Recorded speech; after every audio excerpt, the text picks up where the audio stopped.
Hello and welcome. First of all, if you are listening to this, I want to take a moment to acknowledge exactly where you are right now. You, or perhaps someone you love very dearly, have just come out of surgery. Take a slow, deep breath. The hardest part, the surgery itself, is behind you. You did it. I know that waking up in that recovery room or settling back into your own bed at home can feel incredibly disorienting and exhausting. When you were over 65, your body has already carried you through decades of life's amazing chapters, which means this current surgical trauma requires a very delicate, patient, and proactive healing process. I completely understand that your very first instinct right now is to lie absolutely still. You are tired, you might be sore, and your bed feels like your safest haven. And honestly, rest is undeniably one of the most crucial pillars of your recovery. Your body needs sleep to repair tissue. But here is the candid medical reality we need to talk about today. While rest is vital, absolute unbroken immobility can quickly become your biggest enemy. Think of the blood flow in your legs like a steadily moving river. When you are up and walking around, your leg muscles naturally squeeze your veins, keeping that river flowing fast and clear.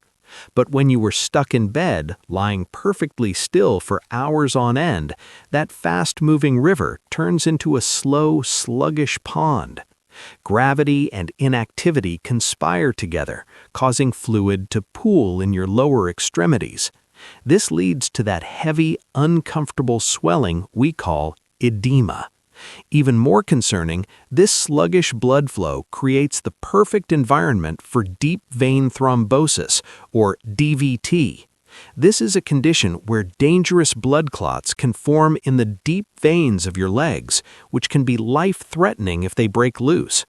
Now, I don't say this to frighten you. I say it to empower you. The beautiful news is that you do not need to run a marathon, lift heavy weights, or even get out of your bed to protect yourself. The human body is remarkably responsive to gentle, deliberate movements. By performing a series of simple, low-impact exercises right from the comfort of your mattress, you act as your own best advocate. You can turn that sluggish pond back into a flowing river. Before we jump into the movements, let's lay down 3 quick ground rules for safety. Number 1, always respect your doctor's orders. If you had a specific surgery, like a hip replacement, you might have strict movement rules, so make sure your surgeon has cleared you for basic bed mobility. Number 2, never hold your breath. Holding your breath spikes your blood pressure. I want you breathing naturally the whole time. And number 3, respect the pain. There is a big difference between the dull ache of stretching a stiff muscle and sharp surgical pain. If anything feels sharp or wrong, stop immediately. All right, let's get started. I'm going to walk you through 5 incredibly simple movements to reduce swelling and prevent clots. Let's begin with exercise number 1, the ankle pumps. Did you know that medical professionals often call your calf muscles your body's second heart? It's true. When they contract, they pump old blood all the way back up to your chest. To turn this pump on, lie flat on your back with your legs extended straight out. Now focus entirely on your feet. Slowly point your toes gently forward and then pull them upward towards your shins. Your toes down and away from you, exactly as if you were pressing down on the gas pedal of a car. Feel that gentle stretch across the top of your foot. Now actively pull your toes back up toward your nose, flexing your foot as far as it will comfortably go. You should feel the back of your calf muscle tighten and squeeze. Hold that squeeze for a second, then point your toes away again. Gas pedal down, toes back up. It is that simple. I want you to repeat this continuous pumping motion 15 to 20 times. Ideally, you should do a set of ankle pumps every single hour you are awake. If you are watching television, do a set during every commercial break. Moving on to exercise number 2, gentle heel slides. After surgery, fluid loves to settle around the knees, making your legs feel like heavy logs. Heel slides are a frictionless way to massage that fluid out while keeping your hip and knee joints from locking up. Lying flat on your back, keep your right heel completely flat on the mattress. Slowly drag that heel up toward your buttocks, allowing your knee to bend smoothly toward the ceiling. Only bend as far as your joint allows without pain. Hold that bent position for 3 seconds. Take a breath. Now slowly and with control, slide that heel back down the bed until your leg is flat and straight again. Do 10 gentle slides on the right leg and then switch and do 10 on the left leg. This keeps your joints lubricated and encourages incredible circulation. Next, we have exercise number 3, thigh squeezes, also known as quad sets.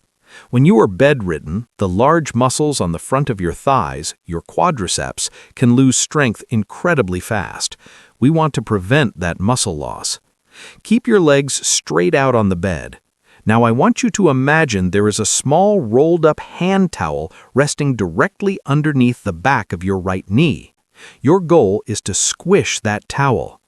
Tighten the muscle on the top of your right thigh and purposefully push the back of your knee down firmly into the mattress.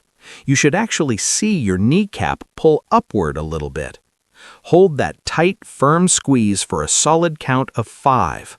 1, 2, 3, 4, 5. Now relax the muscle completely.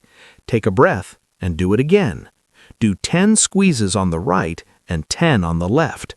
This pushes stagnant blood straight out of the thigh. Let's shift our focus for exercise number 4, gluteal squeezes.